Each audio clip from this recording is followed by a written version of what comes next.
Hello everyone, कैसे हैं आप सभी। आइए, आप सबका स्वागत है स्टडी पॉइंट इन अयोध्या में। बच्चों, स्टडी पॉइंट इन अयोध्या एक ऐसा फाउंडेशन है जहां पर बच्चों को पढ़ाने के साथ साथ सिखाने का भी कार्य किया जाता है। पिछले वीडियो में हमने बात किया था कॉमन नाउन के बारे में बच्चों। अब आज हम जिस टॉपिक के बारे में बात कर रहे हैं, जो नाउन है वो है हमारा कलेक्टिव नाउन।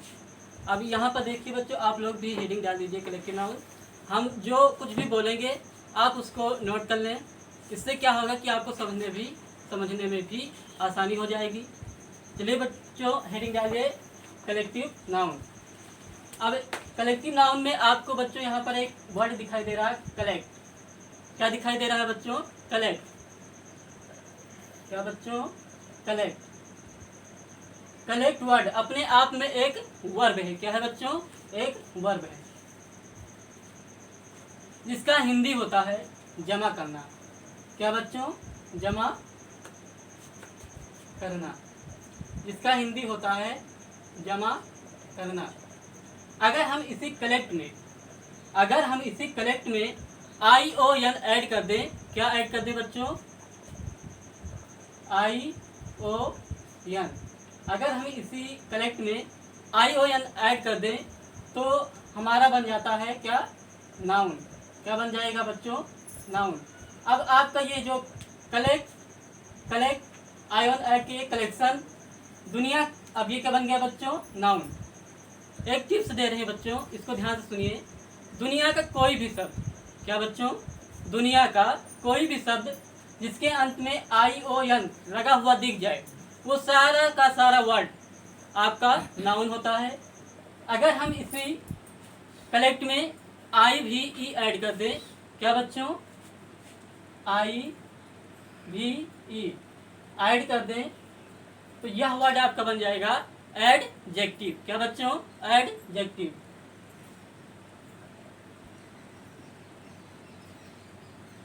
क्या बन जाएगा बच्चों? एडजेक्टिव। कलेक्ट जमा करना, I और VE का मतलब होता है वाला या वाली। आप यहाँ पर लिख सकते हैं वाला या वाली। कलेक्ट जमा करना, IVE वाला या वाली, यानी कलेक्टिव वर्ड जमा करने वाला। क्या हो जाएगा बच्चों? जमा करने वाला। आप कह सकते हैं कि वह नाउन जो कलेक्शन को दिखाता हो। कलेक्शन मीन्स होता है ग्रुप, यानी समूह। वह नाउन जो कलेक्शन यानी ग्रुप को दिखाता हो, वह नाउन आपका कलेक्टिव नाउन होता है। क्लियर बच्चों? हो गया क्लियर? चलिए, आप इसकी परिभाषा आप लिखना चाहते हैं तो लिख लें। इसको मिटा दे रहे हैं बच्चों। अब इसका आप डिफिनेशन लिखिए, परिभाषा। एक्चुअली क्या है ना बच्चों, आप जब हमारे क्लास में बैठा करो तो पेन और कॉपी अपने साथ लेकर के बैठा करें, ताकि हम जो कुछ भी पढ़ाएं बोलें उसको आप नोट करते रहो। चलिए डिफिनेशन लिखते हैं। A noun that shows, SHOWS, shows collection. क्या बच्चों? Collection. Is called collective noun. Is called collective noun. हमने क्या किया बच्चों? क्या कहा आपको इससे? आ नाउन डेट सोच कलेक्शन, वह नाउन जो कलेक्शन को शो करता हो। किसे? कलेक्शन को। इज कॉल्ड कलेक्टिव नाउन, उसे हम कलेक्टिव नाउन कहते हैं। समझ में आया बच्चों? वह नाउन जो ग्रुप को दिखाता हो, समूह को बताता हो, वह नाउन आपका कलेक्टिव नाउन होता है। आप एग्जाम्पल लिखना चाहें तो जितना मन चाहे उतना लिख सकते हैं। एग्जाम्पल में लिख लीजिए आप। क्या बच्चों? Example, police, army. क्या बच्चों? आर्मी। टीम। क्या बच्चों? टीम। Public, ETC। क्या बच्चों? Police, army, team, public, ETC। ये सब आपके नाउन जो हैं कलेक्टिव नाउन के एग्जाम्पल हैं।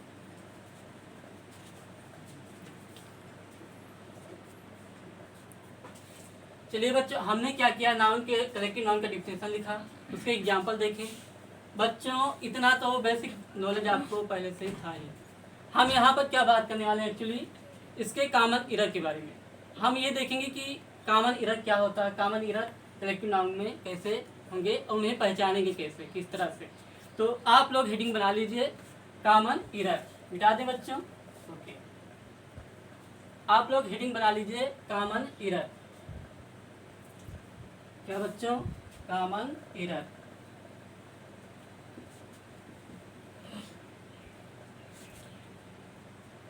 Common COMMON, common error.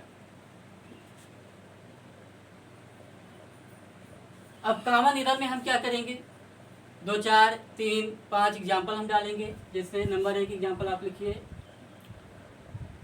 Are team of players is playing PLAYING। Our team of players is playing, ये पहला example. Second, our team of player is playing. Next example आपका है, our team of players are playing. ये 3 example आपके सामने है। आपको इसमें ज़्यादा डिफरेंस नहीं दिखाई दे रहा है, कुछ ही अंतर दिखाई दे रहा है। अब आपको इसी में देखना है, किसी ना किसी सेंटेंस में इरर जरूर है और कोई ना कोई सेंटेंस आपका करेक्ट भी है। अब बताइए, फर्स्ट राइट में कितने बच्चे राइट में हैं? अच्छा, ओके, इतने सारे बच्चे। Second right, third right, no, okay, चलो ठीक है। चलिए अब हम देखते हैं कि इसमें इरर क्या है। बच्चों आपका जो थर्ड एग्जाम्पल है, our team of players are playing, आपको लग रहा होगा कि करेक्ट, क्योंकि यहाँ पर प्लेयर्स है, सहायक क्रिया आपका आर है, जबकि यह सेंटेंस आपका एब्सोल्युटली राइट नहीं है। ओके बच्चों, और सेकंड एग्जाम्पल आपका जो है वो रॉन्ग है। क्या बच्चों? And first example is correct. आपका जो पहला एग्जाम्पल है वो आपका करेक्ट है। अब यहाँ पर हम देखेंगे कि ये दोनों एग्जाम्पल गलत क्यों हैं और ये फर्स्ट करेक्ट क्यों है। सबसे पहले इसका बनावट आप देख लें कि ये बनेगा कैसे। सबसे पहले आप लगाइए ए, उसके बाद प्लस कलेक्टिव वर्ड आप लिखिए, कलेक्टिव वर्ड। इसके बाद आप लगाइए ऑफ, क्या लगाएंगे? ऑफ। अब आप के बाद आपका जो नाउन आएगा, क्या बच्चों? आपके बाद जो नाउन आएगा वह 99% आपका जो नाउन होगा वह प्लूरल होगा। क्या बच्चों? Plural, PLURAL। हमने क्या कहा बच्चों? आपके बाद आप जब भी सिलेक्शन या चॉइस का बोध करेंगे तो 99% आपका क्या होगा?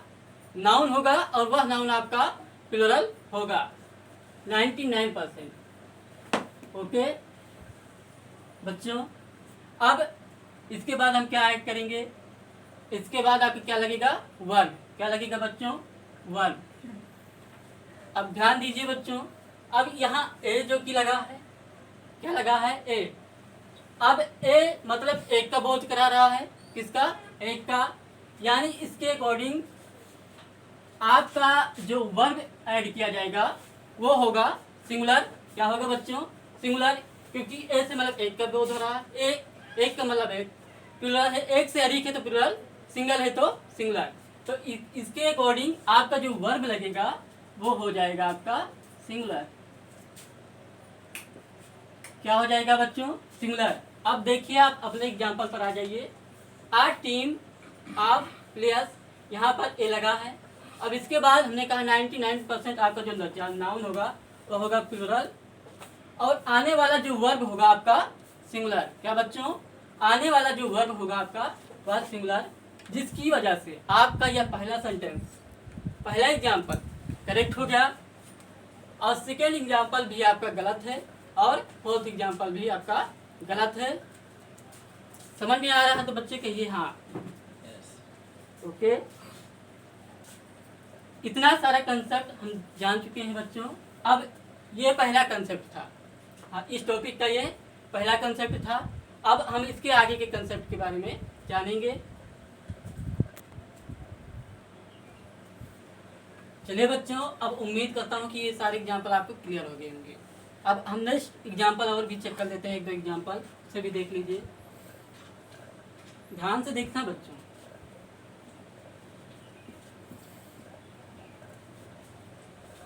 एक दो एग्जाम्पल और देखेंगे हम। चलिए बच्चों, एग्जाम्पल नंबर 1 डालिए। पहला एग्जाम्पल हमने लिखा आ बेबी आप। अब बताइए बच्चों, आ बेबी आप गर्ल की गर्ल्स? बताइए, आ बेबी आप गर्ल की गर्ल्स? आप के बाद गर्ल्स जो नाउन आएगा वो होगा प्लूरल, तो यानी गर्ल्स, GIRLS। अब इज गोइंग टू सिनेमा कि आर गोइंग टू सिनेमा? बताइए बच्चों, इज गोइंग टू सिनेमा कि आर गोइंग टू सिनेमा? तब आप यहाँ पर क्या कौन? Is going to cinema, is going to cinema. देखिए बच्चों, आप बेबी आप girls is going to cinema, ना कि आर गोइंग टू सिनेमा। अब आपको लग रहा होगा यहाँ पर मतलब यहाँ आर लगाना उचित होगा, जबकि आर लगाना परफेक्ट नहीं है। लगाना अच्छा लगेगा लेकिन अच्छे से हमें काम नहीं है, हमें सेंटेंस को करेक्ट करना है। ओके बच्चों, चलिए अब ये एग्जांपल आपको डाउट हो गया, क्लियर हो गया डाउट इसका। अब चलिए नेक्स्ट, इसके हम आपको कुछ एग्जांपल लिखवा दे रहे हैं, आप लोग भी लिख लीजिए बच्चों, जो कि आपके लाइफ में, आपके करियर में बहुत ही काम देगा। एग्जाम्पल लिखिए बच्चों।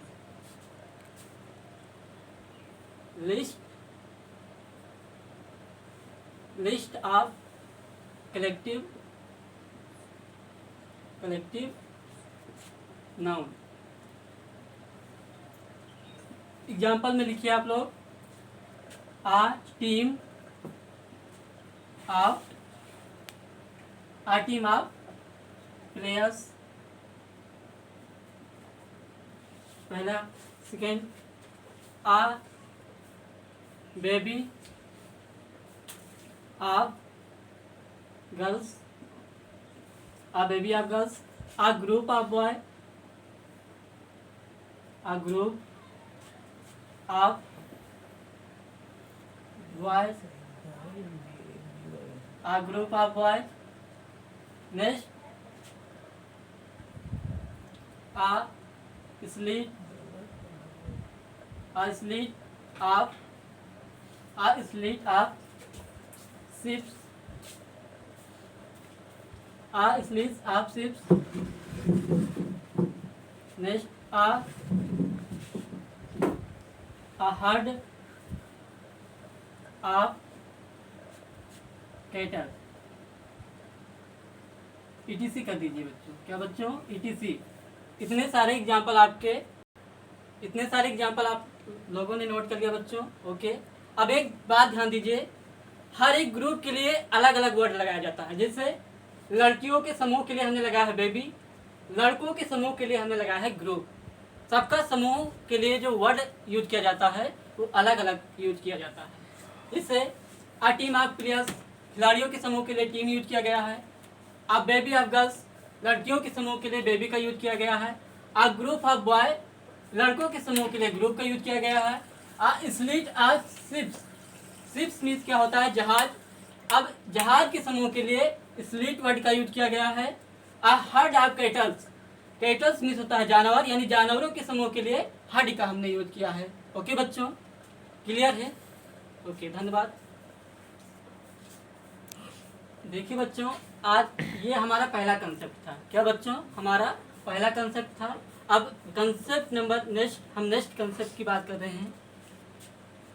इसको मिटा दें बच्चों। ओके, नेक्स्ट कंसेप्ट की हम बात कर रहे हैं, और नेक्स्ट कंसेप्ट में भी आपको एग्जाम्पल डालना पड़ेगा। चलिए बच्चों, इसमें भी एग्जाम्पल लिखिए 2-3। पहला एग्जाम्पल है I am going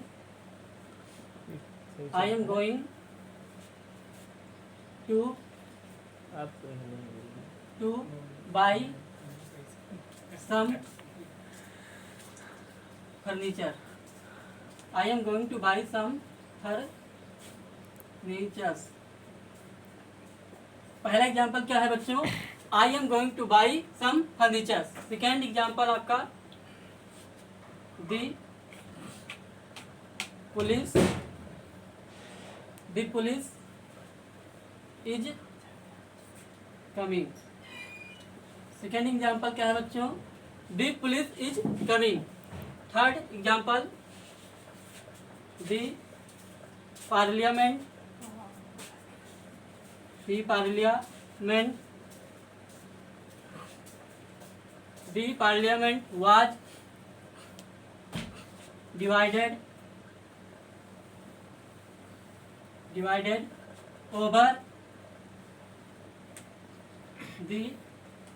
over the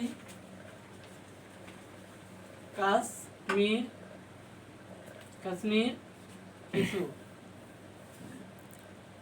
क्या बच्चों? Third example the parliament was divided over the Kashmir issue. Fourth example आप लिखिए द पार्लियामेंट वर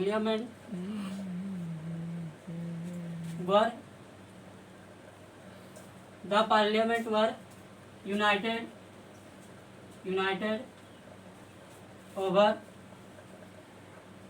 द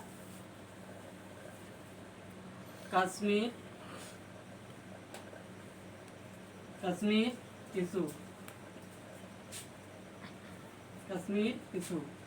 देखिए बच्चों, यहाँ पर हमारे 4 एग्जाम्पल हैं। पहला I am going to buy some furnitures. Second the police is coming. Third the parliament was divided over the Kashmir issue. Next the parliament were united over the Kashmir issue. चलिए बताइए बच्चों, इन सेंटेंस में कौन राइट है और कौन correct, wrong? Okay, first right, second right, third right and fourth right. Okay, एक बात ध्यान दीजिए बच्चों, यहाँ का जो सारा एग्जाम्पल है वो सारा का सारा एग्जाम्पल आपका गलत है। क्या बच्चों? यहाँ पर ये 4 एग्जाम्पल दिए गए हैं आपके, और ये चारों एग्जाम्पल आपके गलत हैं। अब इसको सही करने के लिए हमें कुछ कंसेप्ट जानना बेहद ज़रूरी होगा। सबसे पहले हम कंसेप्ट जान लेते हैं, उसके बाद इसको करेक्ट करने का प्रयास करते हैं या करेक्ट करते हैं। चलिए देखिए हमारा कंसेप्ट क्या है, इसको जानिए।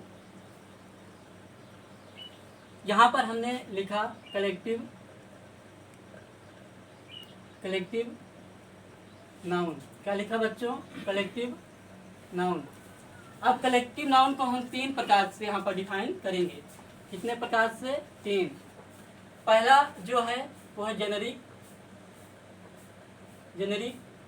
कलेक्टिव नाउन, CN मतलब कलेक्टिव नाउन। और दूसरा जो है आपका वो है ग्रुप। क्या बच्चों? Group collective noun. और जो आपका थर्ड है वो है डिस्ट्रीब्यूटिव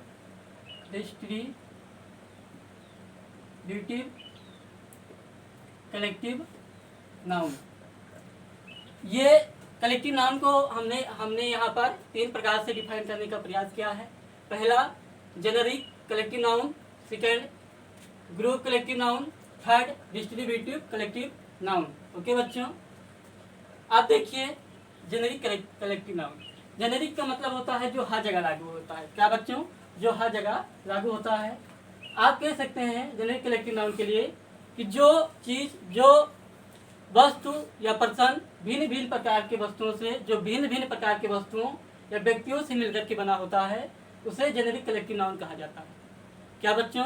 जो भिन्न भिन्न प्रकार के व्यक्तियों या वस्तुओं से मिलकर के बना होता है, उसे कलेक्टिव नाउन कहा जाता है।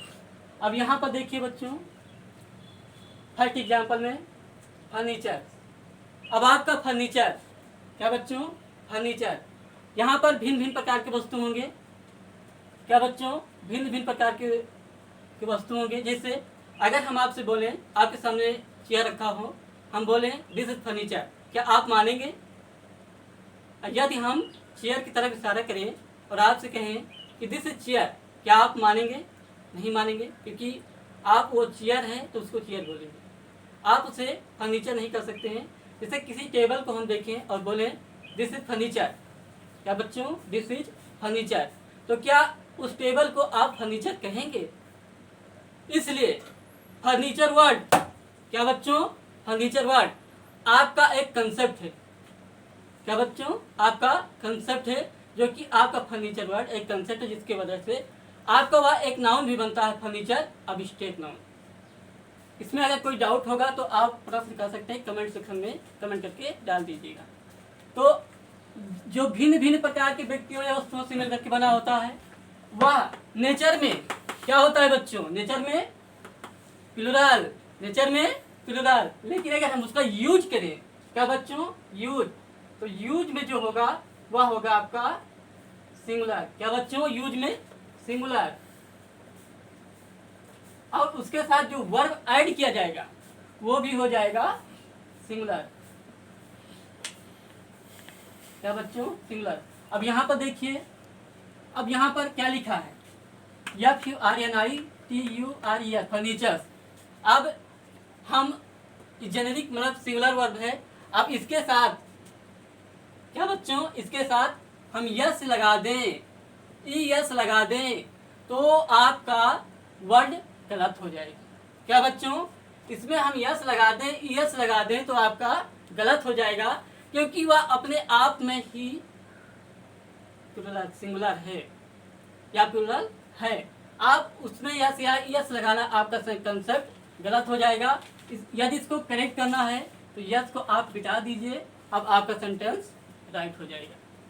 I am going to buy some furniture. अब ये सेंटेंस आपका क्या है? करेक्ट है। चलिए अब नेक्स्ट कंसेप्ट पर आते हैं, ग्रुप ऑफ कलेक्टिव नाउन। अब ग्रुप ऑफ कलेक्टिव नाउन क्या होता है?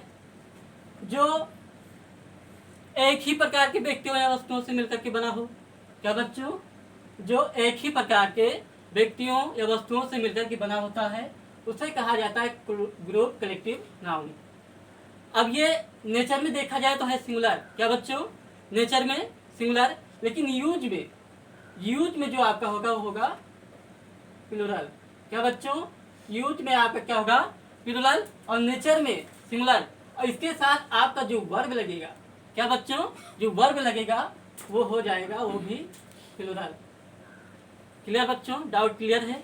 ओके। अब इसके साथ हम यस लगा दें, ES लगा दें, तब आपका सेंटेंस गलत हो जाएगा। क्या बच्चों? सेंटेंस आपका गलत हो जाएगा, क्योंकि आप प्लुरल है तो वर्ब भी आपका प्लुरल आना चाहिए।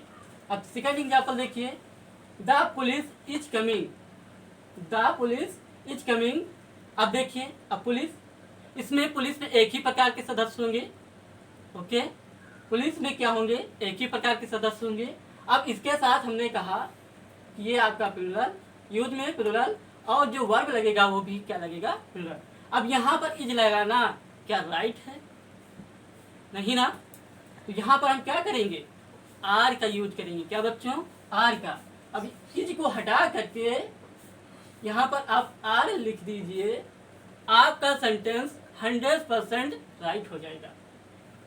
ओके, चलिए देखिए तीसरा एग्जाम्पल क्या है? दी parliament was divided over the Kashmir issue. क्या बच्चों? The parliament was divided over the Kashmir issue.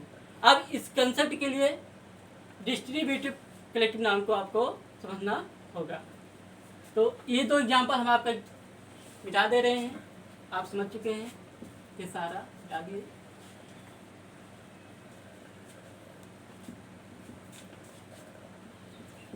बच्चे आप हमारे क्लास में जब बैठे ना तो पेन और कॉपी लेकर के जरूर बैठे, यदि नहीं लिए हैं तो अभी भी ले सकते हैं। आप प्रयास करें जब हमारे क्लास पढ़ना स्टार्ट करें तभी से पेन कॉपी लेकर के बैठें।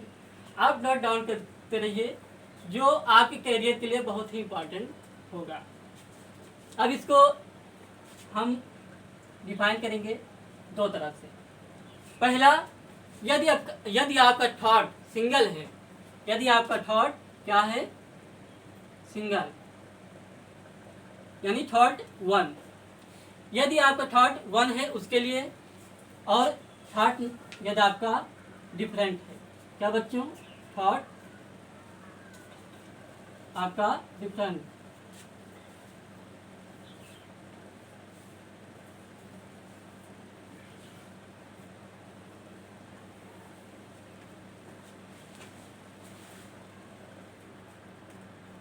क्या बताया हमने बच्चों? यदि आपका थॉट वन है, एक तो वह थॉट जो आपका एक सिंगल होगा।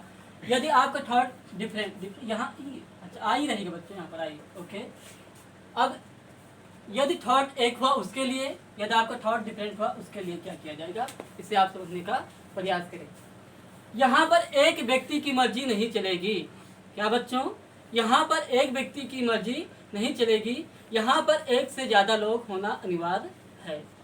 जैसे हमने वर्ड लिया जूरी। क्या बच्चों? जूरी। अब इसमें क्या होंगे? यहाँ पर दो चार ब्रेन आपके जरूर होंगे। यहाँ पर क्या बच्चों? दो चार ब्रेन जरूर होंगे, दो चार व्यक्ति जरूर होंगे। अगर उन व्यक्ति का थॉट सिंगल हुआ तब। क्या बच्चों? यदि उन सब व्यक्तियों का थॉट सिंगल हुआ, केवल वल्नेबल, तो उसके लिए आपका जो वो वर्ड यूज किया जाएगा वो तो आपका होगा सिंगुलर। और इसके साथ क्या होगा बच्चों? सिंगुलर। और इसके साथ जो वर्ड प्रयोग किया जाएगा, जो हेल्पिंग वर्ब लगाया जाएगा, आपका जो वर्ब होगा वो होगा सिंगुलर। ध्यान दीजिए बच्चों, अगर थॉट एक है, थॉट एक है, उस कंडीशन में जो वर्ब लगेगा वो लगेगा सिंगुलर। लेकिन विचार करने वाले अकेले नहीं होंगे, एक से ज्यादा लोग होंगे, यानी एक की मर्जी नहीं चलेगी। अगर आपका थॉट क्या हुआ? डिफरेंट हुआ। आपका थॉट क्या हुआ? डिफरेंट हुआ। तब इस कंडीशन में आपको जो वर्ड यूज किया जाएगा वो वर्ड होगा आपका क्या बच्चों? प्लूरल। क्या होगा बच्चों? प्लूरल। और आपका जो वर्ब लगेगा क्या लगेगा बच्चों? वर्ब। आपका वो वर्ब जो होगा वो होगा प्लूरल। क्या बच्चों? प्लूरल। हमने कहा थॉट एक हुआ तो सिंगुलर, वर्ब भी सिंगुलर, किंतु थॉट डिफरेंट हुआ तो आपका जो वर्ड लगेगा वो प्लूरल, और जो वर्ब लगेगा वो भी आपका हो जाएगा प्लूरल। क्लियर बच्चों? अब चलिए एग्जाम्पल पर हम आते हैं। आइए बच्चों देखिए example, third example. The parliament was divided. क्या किया गया है? पार्लियामेंट को डिवाइड किया गया है। क्या बच्चों? डिवाइड यानी क्या है? डिफरेंट। क्या है बच्चों? डिफरेंट। अब इस कंडीशन में आपका जो वर्ब लगेगा क्या लगेगा? प्लूरल। समझ में आ रहा है बच्चा? तो ठीक है, तो देखिए द पार्लियामेंट वाज नहीं होगा, वर होगा।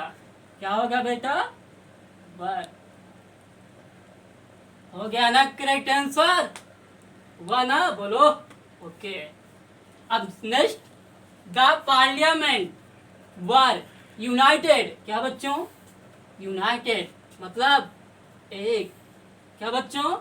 एक। अब इस कंडीशन में डिफरेंट मतलब थॉट क्या हुआ? वन है, तो जो होगा सिंगुलर, और वर्ब भी जो लगेगा सिंगुलर लगेगा।